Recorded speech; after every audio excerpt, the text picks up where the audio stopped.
The topic this month was actually suggested to me by this gentleman here.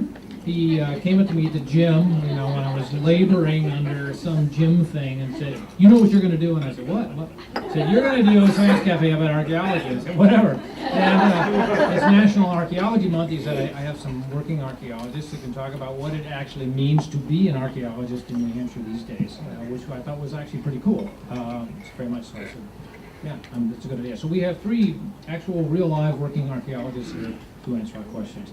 And instead of introducing them, I don't know if any of you folks go to conferences where somebody stands up and opens up a sheet of paper and reads the CV for 10 minutes. I'm going to let them introduce themselves and explain why we should pay any attention to what they say. And after that, I'm going to ask the first question, and then it's up to you. So turn the microphone on, and you get to start explaining who you are and why we should pay any attention to you.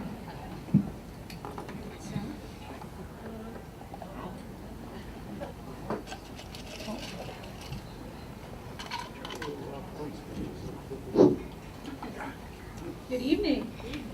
All right, thanks for having us tonight. My name is Jessica Copley's, and I am an archaeologist from Kittery Point, Maine. And I've worked for Independent Archaeological Consulting in Portsmouth for about a decade now.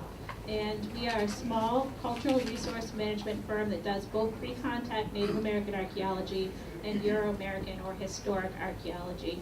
And my primary area of focus of interest has been in funerary archaeology.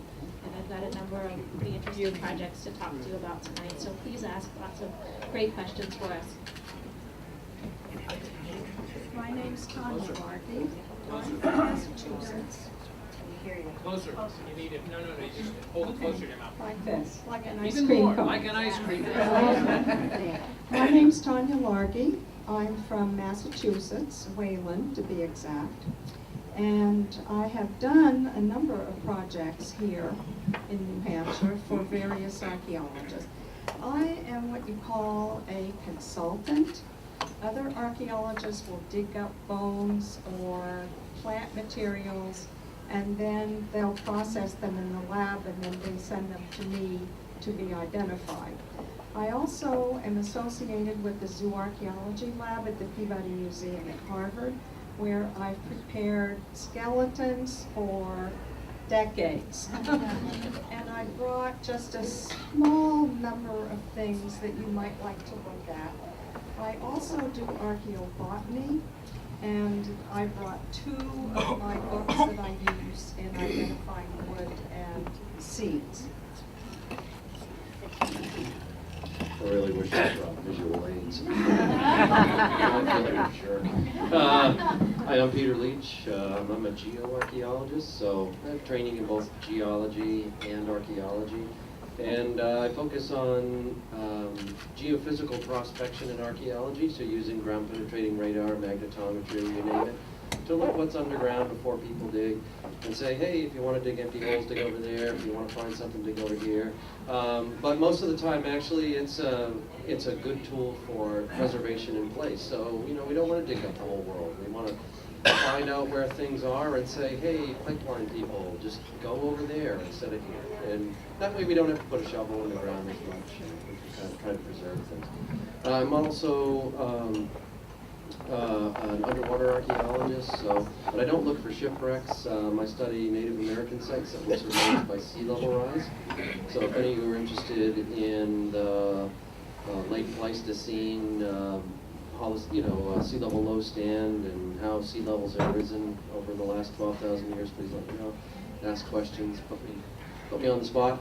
And I also specialize in geographic information systems, so that includes all things that have coordinate systems, GPS, but also the incorporation of LiDAR data into data sets. Some of you may be interested in LiDAR. And the way that we can take all of the data sets that we work with and put them together into a geospatial framework, so that we don't have the map out in the field upside down and where's the north arrow, where is it? So instead of compounding mapping errors, we can actually get back to where we need to go. So Happy to be here. Take it away, David. All right, excellent. Oh, your comment about the lack of not having visual aids reminds me of our motto, which is no politics and no PowerPoint. This is not a lecture, and we deliberately made that decision early, even though it's sometimes a little frustrating not to be able to, sort of show, but it keeps it from being too much of a lecture and more of a conversation. So, my first question is going to be one of these sweeping general ones. It's a pain in the neck to answer, which is, when I was talking to people in the newsroom about what this was going to be, they say what the topic, I'm going to say archaeology in New Hampshire. We started talking, we realized we don't really have a good sense as to what archaeology is, and more importantly, what it isn't. So, for example, there's no dinosaur fossils in New Hampshire, so that's not it. But is it, historical preservation? I don't know. So, can you give me, within 2 minutes, tell me what is archaeology and what isn't archaeology? Sure. I actually have a 3-year-old, and he thinks I dig up dinosaur bones all day. So it's a pretty common misconception. In a nutshell, it's the study of human behavior through material culture. Material culture is artifacts. It's the stuff that comes out of the ground. It's a multidisciplinary science. There's many, many subfields, and it's getting increasingly more complex and scientific as we have people like Peter contributing to the field. We've got a paleoethnobotanist. We've got all kinds of really neat, interesting subdivisions that can contribute to our understanding of past life ways through the study of stuff. I had a 7-year-old come into our small lab in Wayland in our town building. I'm on the historical commission. That's another hat I wear as a volunteer. And this little 7-year-old and his mother came in with a bag of artifacts that they found in the backyard. And the mother was getting ready to take them to the dump, and then she had better thoughts and said, well, maybe this is of historic interest. So she called someone, and that someone told her to call me. So the little boy is super excited about finding these things.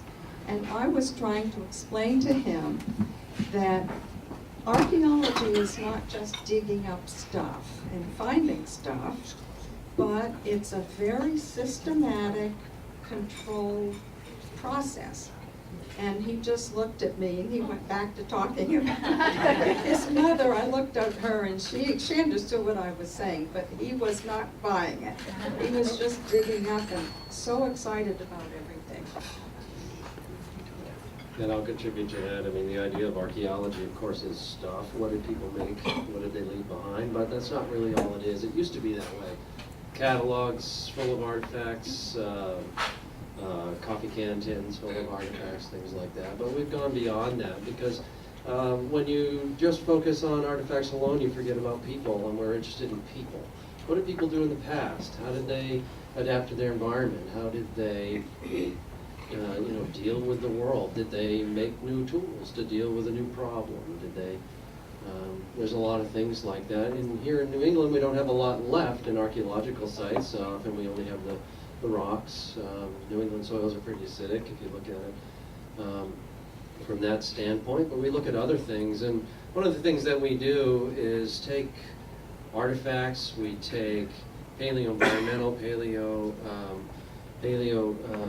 botanical information. I take geophysical information. Jesse's in the trenches doing all the hard work.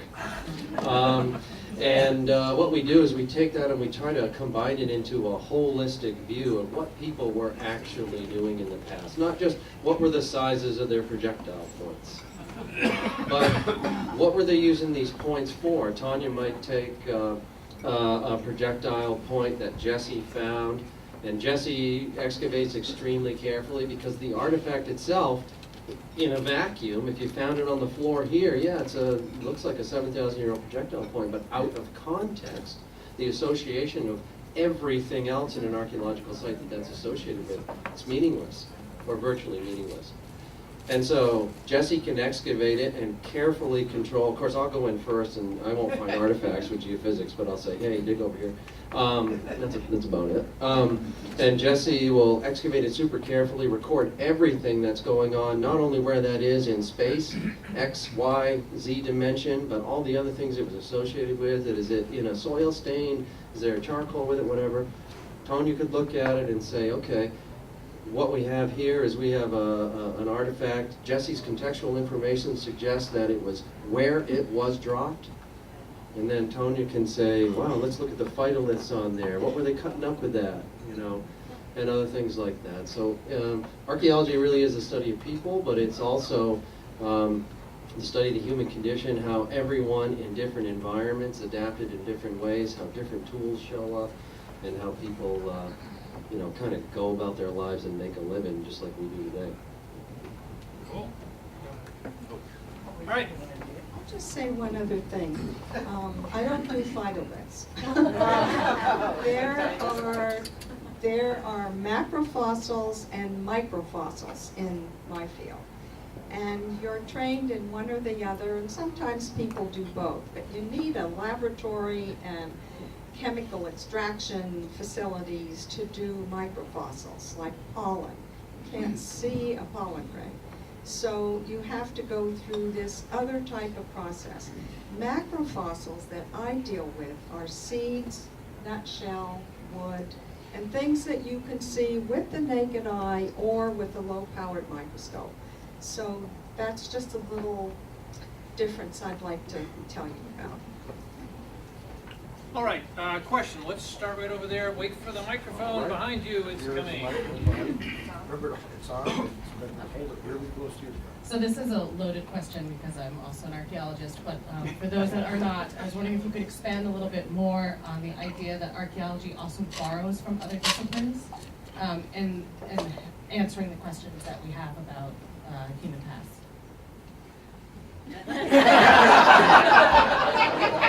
Well,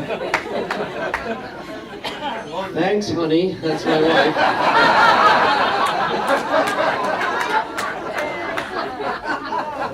So, yes, please. So it's really interesting. That's actually a really good point because archaeology itself uses a lot of techniques and information from other disciplines. If any of you in here that have done archaeology or have been around it in the past, you will know that archaeology has never paid for the research and development on anything. And so what that means is, like, we use trowels. You always see us out there, trowels. They didn't invent trowels for archaeology. We stole them from the concrete people, the bricklayers. Yeah, masons, what you call it there, dental picks and stuff like that. No. So we borrow everything.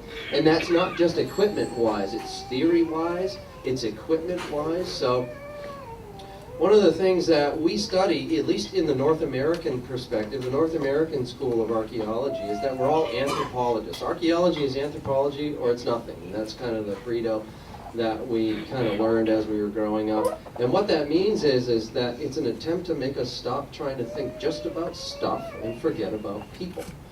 And so we all kind of do that. But then we get out to an archaeological site and we say, well, I really want to learn about people, but I don't understand what these soils are doing. I have no idea why this floodplain is doing what it's doing. And so invariably we have to go and borrow from other disciplines like geology, biology, forensics, botany, geophysics, you name it. And so we're always on this kind of scavenger hunt for little eggs of knowledge and things that'll help us. Because most archaeologists aren't trained as geologists or a PhD in botany, before they go in. And so we go and we study other disciplines because there are questions that must be answered before we can even get to the idea of people. And so if you go out onto, I don't know what that beep was, if you go out onto an archaeology site and it's really well stratified, which means it has a whole lot of layers, like a floodplain, just deposition year after year after year. If you don't understand that the stuff that's really shallow is usually younger than stuff that's really deep, things can get hectic real fast, right? But then again, if you don't understand that a big old tree fall the size of your house, we're in New England, we know these, if one of those has ripped the earth up and take all the stuff from really deep and inverted it and made it really shallow and made the old stuff really shallow and the old stuff and the new stuff really deep. If you're not paying attention there, all of a sudden things can get extremely confusing.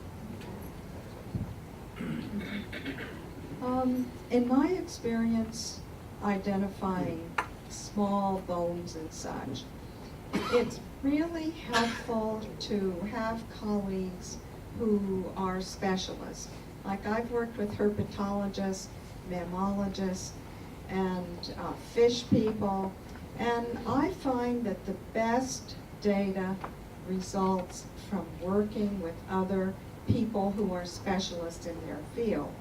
You have your perspective, they learn from us, and we learn from them because they know their field very deeply. And that's pretty exciting to me. I think you both summarized it quite nicely. Maybe another question? All right. I don't think I can expand on it. It was perfect. We'll just take it back for the moment because that's where my microphone is. Okay. There it is. Right there. Just hold it close to your mouth. Thank you. I'm curious as to how old the oldest Native American fossils that have been found in New Hampshire. How old are they? Just a disclaimer, as a historic archaeology, I think that Peter or Tonya might be better suited for that question. I'm not trying to avoid all of these questions.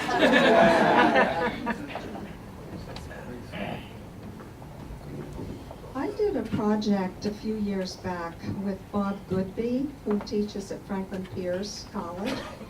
And he was doing an independent project in Keene, that's right, thank you. And so he came across these small chips of bone, and he found Paleo-Indian artifacts, which are probably in the 8,000 year range. So he wanted to know what these bones were, and these bones were this big, about the size of a quarter. So I'm pretty good with little pieces of bone in the microscope, so I determined that they were mammals right away. And there was one little bone that looked like it belonged to a deer. It was a cervid bone. It was about this big.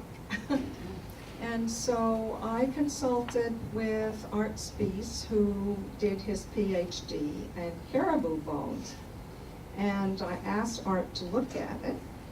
And he took it a little further than I did. He says, yep, that's a cervid bone. Well, we picked a few non-diagnostic pieces and sent them, sent them for radiocarbon dating, and they came back 10,000, 600 years ago. It was very, very old. That's the oldest thing I know of from New Hampshire, but there may be other old things. So the glaciers only left here, this part of New Hampshire, 11,000, 12,000 years ago, something like that? A little earlier than that. So one of the misnomers that we see is when people ask how old things are, oftentimes if you read an archaeology journal, like particularly regional journals, but not so much these days, is you're going to see radiocarbon ages that are reported in radiocarbon years. And that is actually not calendar years.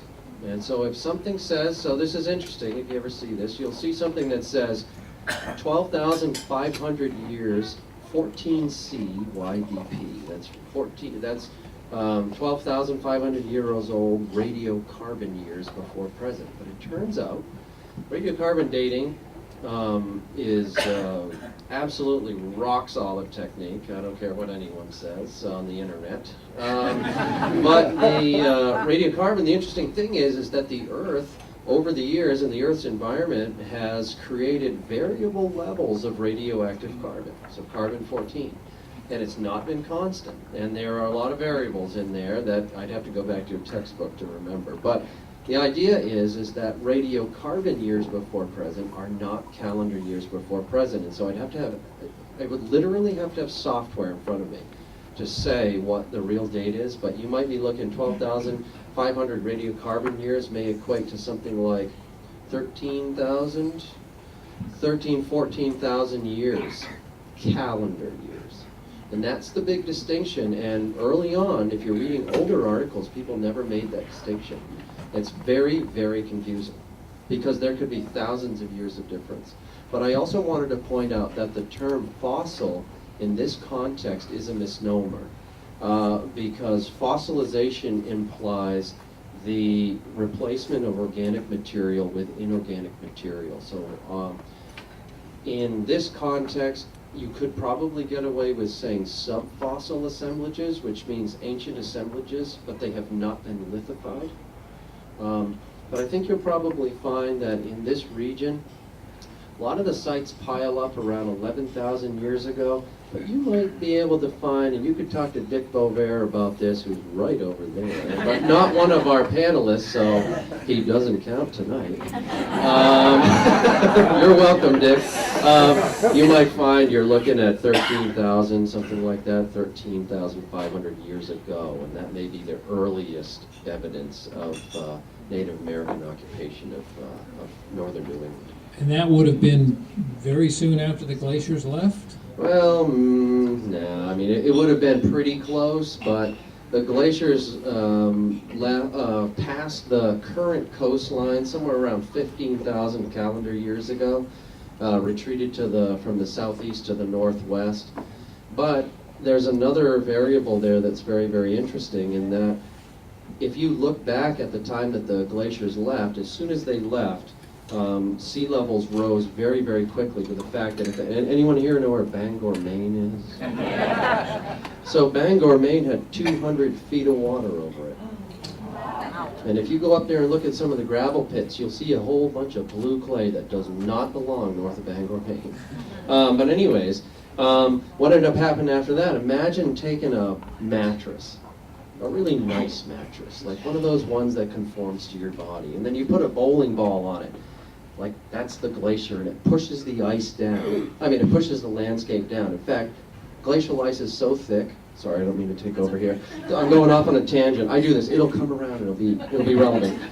Glacial ice is so dense that 3 feet of glacial ice can depress the lithosphere of the Earth by 1 foot. And so what ends up happening is, if you get, for instance, 15, 16, 17,000 years ago, right here, we may have had a half a mile of ice over the top of us, glacial ice. And so the entire landscape is depressed by if you had a half a mile of ice. Someone do the math for me. I get into archaeology because I'm not very good at math. But anyway, really depressed. You take that bowling ball off the mattress, what happens? It doesn't spring up. It slowly bounces back, and that's what the Earth's lithosphere did. After that, it rose, and sea levels relative to the landscape fell, to the point that the Gulf of Maine was almost 180 to 200 feet lower than it is right now. You could, and if any of you, I gave a talk for the Isle of Shoals Historical Research Association a couple of years ago. You could have walked to the Isle of Shoals. Would have been a long walk. You would have packed lunch, but it would have been a long walk. Anyway, where I was going with that is, we know from existing evidence of archaeological sites that have been excavated and professionally investigated that maybe we're looking back about 13,000 years ago, but we are missing half of the record. And a lot of the other sites are probably under the Gulf of Maine, 50 meters below the Gulf of Maine right now, where people were exploiting a coastline that's now 150, 160 feet underwater. So there are a lot of questions still to ask. At the rate we're going, it'll be 300 feet underwater. But One of the things that I like to tell audiences when I give a talk is that the shoreline for New England was out to George's Bank. You could walk out to George's Bank, and theoretically, and probably actually, and we'd have to get the data, there were Paleo-Indians going out onto the George's Bank. fishermen bring up mastodon bones and ancient things in their nets at times. And one time when I was in the museum in the summer in our lab and not many people were around, a fisherman dropped off at the desk a shoebox with this great big tooth, and he said, "What is it?" So it came up to me and I looked at it and I knew it was a mastodon, but I'm not a paleontologist.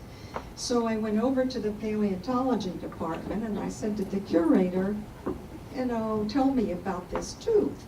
Well, he did. He says it's a young mastodon. Part of it was broken off, and he said it's a nice tooth. Well, I could not get the fisherman to donate it to the museum.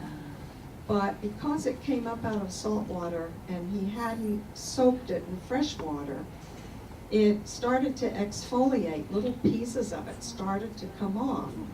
So one of the graduate students took a tiny little piece and they sent it off for carbon dating. And that one came back, I think calibrated. It was probably calibrated 10,400 years ago. So those animals were out there. People could walk to Martha's Vineyard and Nantucket. I mean, you could walk out there. Like Peter said, it would have been a long walk. But that's something that it's hard for us to conceptualize. So humans and mastodons were coexisting off Cape Cod. Probably were. Cool.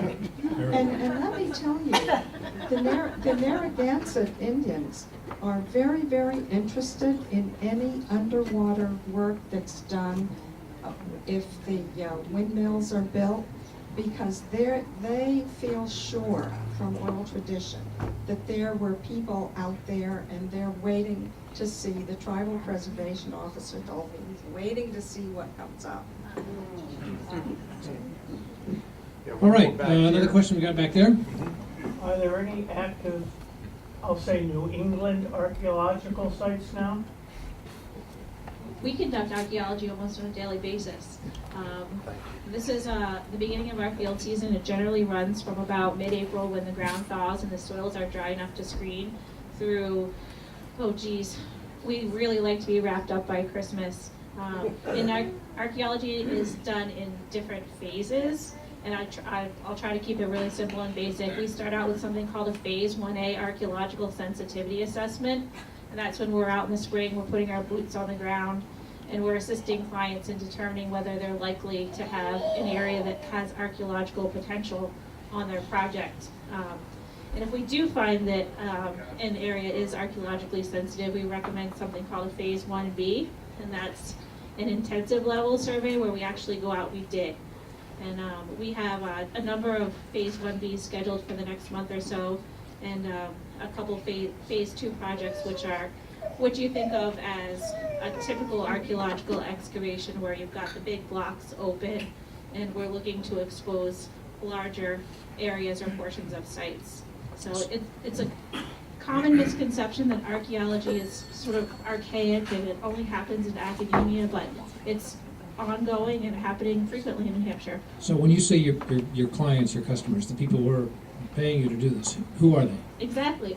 The CRM industry is very infrastructure driven, so our firm is primarily subcontracted to engineering firms who are designing projects for New Hampshire DOT, for Eversource. We're starting to get into a lot of solar powered projects, windmill projects.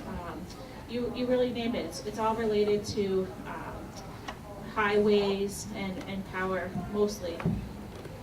The sweet projects are the things like historic New England, where we get to go to some of the older house sites, and they're usually related to things like drainage issues, and they're less of, there's not a potential really of destruction of the resource. We're there to kind of help the organization kind of interpret their site and to enhance their understanding of the site. So can I just actually point you to this? So you're talking about like the I-93 expansion project or something like that, the historical folks like you would come in to make sure they weren't gonna run into a burial ground or something? Exactly. So it's not just burial grounds. We would be looking for pre-contact Native American sensitivity, and then what post-contact or Euro-American or colonial American sensitivity. And we're generally pulled in very early in the process, usually pre-permitting. So there's also the misconception that the archaeologists are going to hold up the project and it's going to take years for this highway or this road to be built.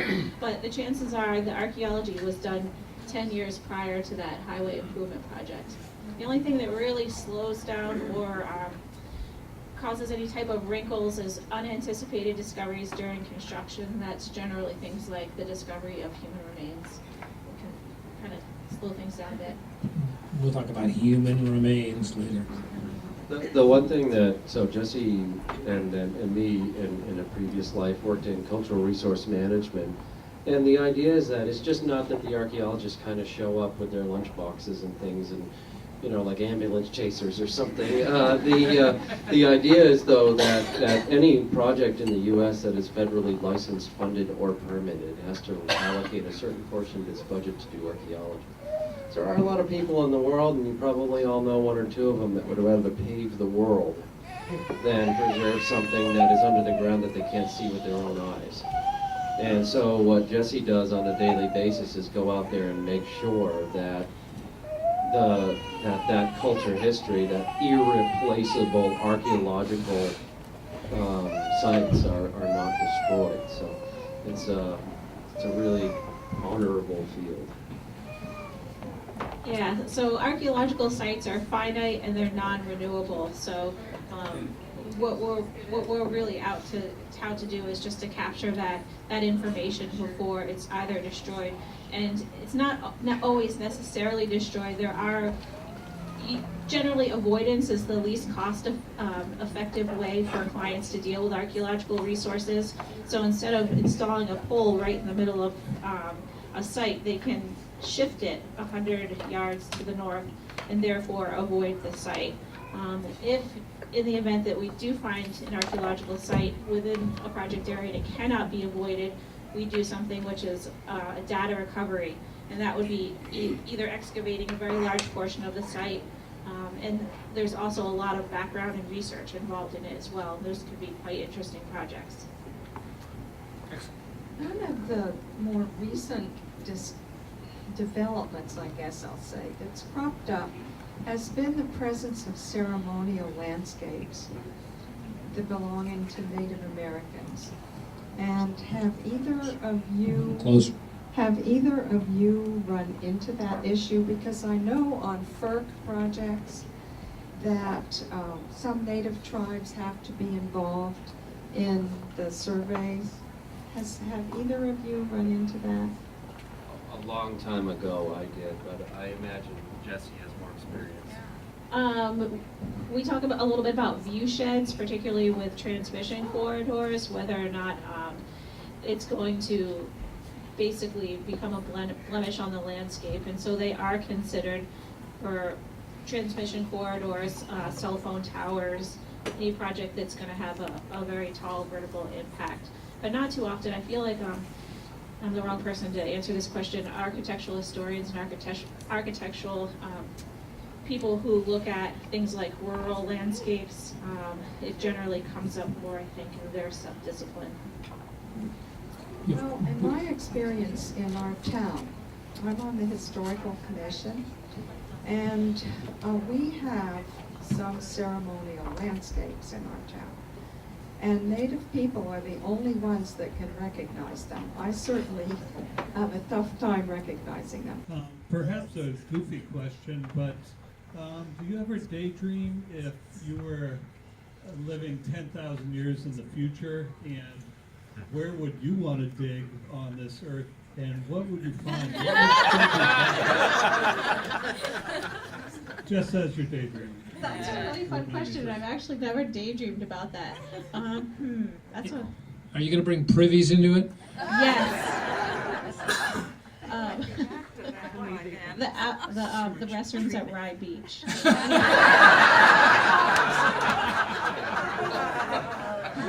Just kidding. Yeah, that's tough. So where would you dig to find the best idea of what life today was in New Hampshire was like? Yes, Peter's got it, a landfill. So garbage dumps, what people throw out tells a lot about what you ate, what you wore, that, you know, like what'd you do for entertainment, that kind of thing. Yeah, landfill, good one, Peter. Would the garbage dump still look like it does today, or would it be decayed away? Interestingly enough, Tonya mentioned earlier about organisms that eat bacteria that eat organics, and so there are saprophytic organisms in the world that breathe air just like we do.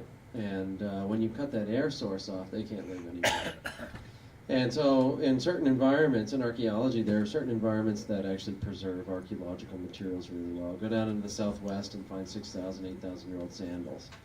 Go into the Arctic and find 14,000-year-old rhinoceros horns that were frozen. Go potentially offshore in the Gulf of Maine and find things that were submerged forever, and they're really well preserved.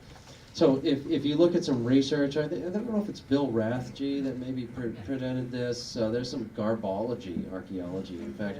And one of their major discoveries was that anthropological informants always lie, especially about how much beer they consume. But anyways, look at the record. You'll find, if you look online, look on Google Scholar, look on Google, you'll actually find that some people have cored into historical landfills. And what they've done is they've cored all the way down the bottom, and it wasn't necessarily an archaeology thing. It was more of an environmental thing, right? Is anything actually decaying? Turns out the answer is pretty much no. So they're coring down into 100 feet down into these historic landfills, and it's an anaerobic environment. How many people in the room have ever heard of the bog bodies in England? You ever see that in National Geographic? You ever wonder why they preserved? No oxygen, right? Saprophytic organisms, the bacteria that eat organics, they breathe air just like we do. And so the same thing is true for a lot of landfills, especially when they build landfills and they're clay lined at the bottom so that all the weird stuff doesn't leak out. Well, that also means that it's just a wet site. It's all bog bodies, right? And so, I hope not. But what they do is they've poured down through there, and they've pulled up newspapers from the 1800s that you could open up and read today at the coffee table.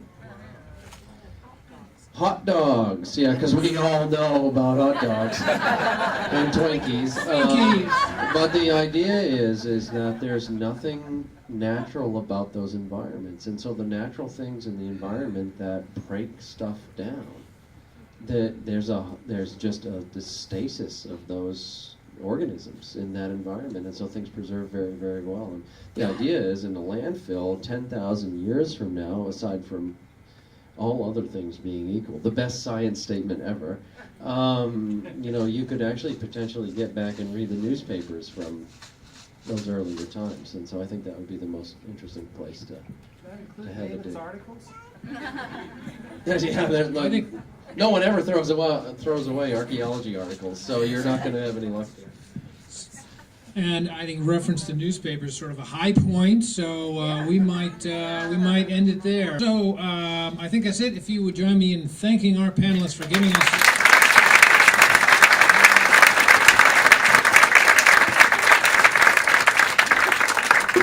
their time and expertise. Again, next month we're going to be talking about black holes, dark matter, and other astrophysical things. And I'm not sure what we're going to do the month after that, but if sciencecafenh.org is the website if you want to keep up with it. And I think that's it. Thank you. Thank you for coming.